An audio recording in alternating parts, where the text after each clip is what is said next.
Você já foi no Museu Catavento, Ana? Eu já fui. É muito legal. É legal, né? As crianças lindo, que adoram, né? Um prédio né? lindo, sim. É um lugar interativo pra caramba, né?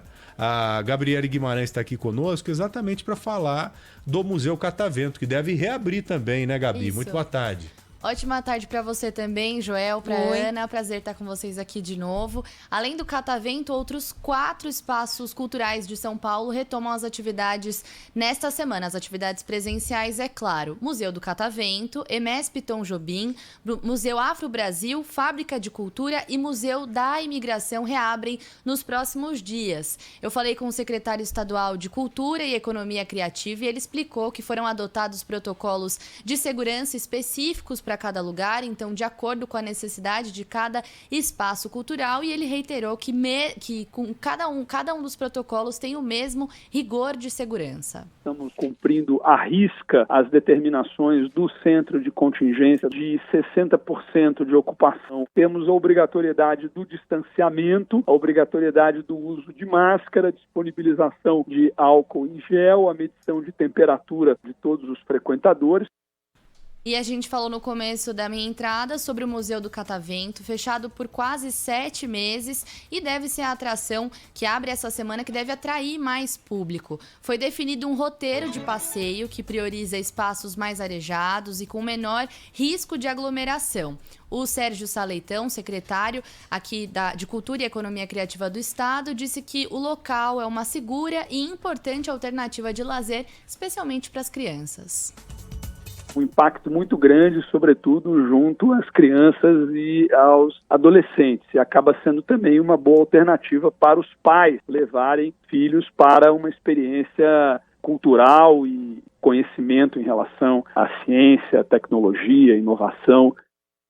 Ele falou de conhecimento científico e quem já foi no Museu do Catavento sabe que é exatamente assim. Você começa a descobrir ali alguns experimentos, coloca a mão em um objeto eletrizado, os fios dos cabelos sobem, assim, é bem uma experiência cara, tô lembrando esse do cabelo aí. É legal, né? Não, é foi o Igor Calian. É. O Igor esteve lá certa vez e mandou o cabelo pra cima mesmo. Mas você já fez isso? Mas quando era muito mais nova, assim, muito mais nova. E aí, continuo achando muito legal, pra ser honesta. Viu? Eu acho museu um saco. É mesmo? Mas eu tô querendo ir lá no Catavento pra mudar essa opinião. É legal. Porque claro, é interativo, né? Tem gente que não gosta de ir, por exemplo, no MASP, porque acha que é muito parado, assim, só de ficar observando. Tem que ler muito também, porque não é só bater o olho, né? Você tem que entender um pouquinho da história e gostar.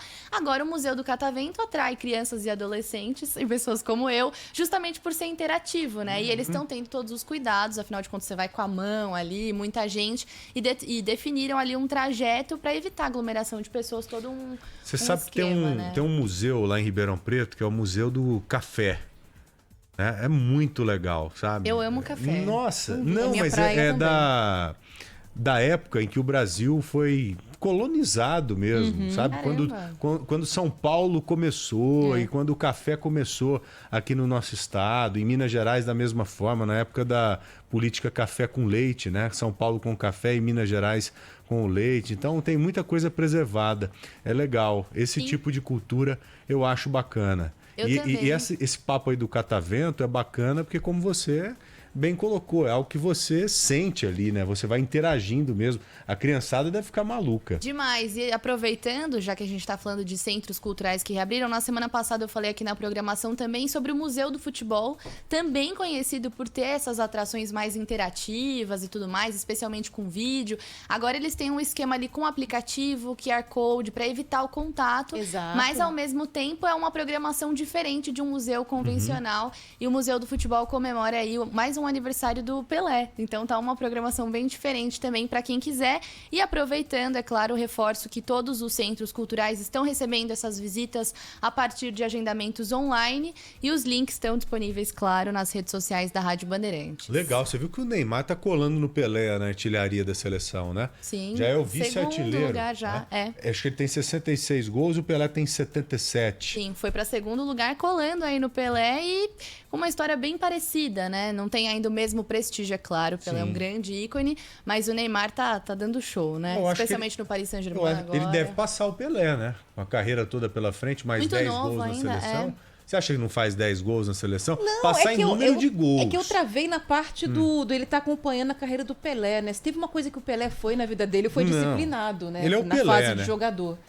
Ele é o Pelé. Não, então, e virou exato, sinônimo de coisa perfeita, né? E numa época em que a disciplina dos jogadores não era tão exigida. Tanto que falam que se o Garrincha tivesse metade da disciplina do Pelé, talvez estivesse até vivo hoje, enfim. Eu acho que em termos de futebol ele vai na mesma linha, ainda muito distante, né? A qualidade do Pelé não tem nem como comparar. Claro. Vai no mesmo caminho, vai, Ana. Agora, de comportamento, realmente não tem nem comparação. Com o menino Neymar. Admito. É tanta zoeira, tanta bagunça fora de campo que pode jogar o futebol das estrelas. Cara, já pensou o Pelé jogando hoje? Que time será que ele estaria, hein? Paris Saint-Germain, Barcelona, Real Madrid... Um desses times, certamente, né? Às vezes eu faço essas analogias, essas comparações. E se, né? E se? Vai entender, né?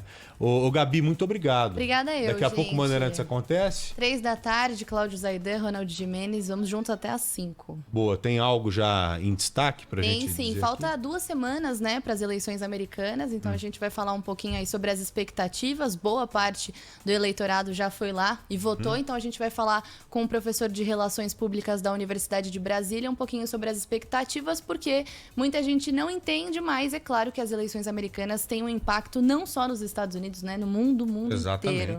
É um papo bem importante que vai rolar aqui no Bandeirantes. Por isso que a gente precisa ficar ligado. Você viu aí que o Trump, né, tá querendo a aprovação da vacina a todo custo.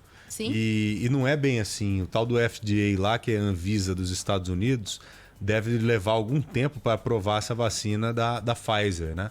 Nós tratamos do assunto na semana passada, mas me parece que houve uma modificação já nessa semana, no início dessa semana. Ô, Gabi, muito obrigado. Até daqui a pouco. Gente. Vamos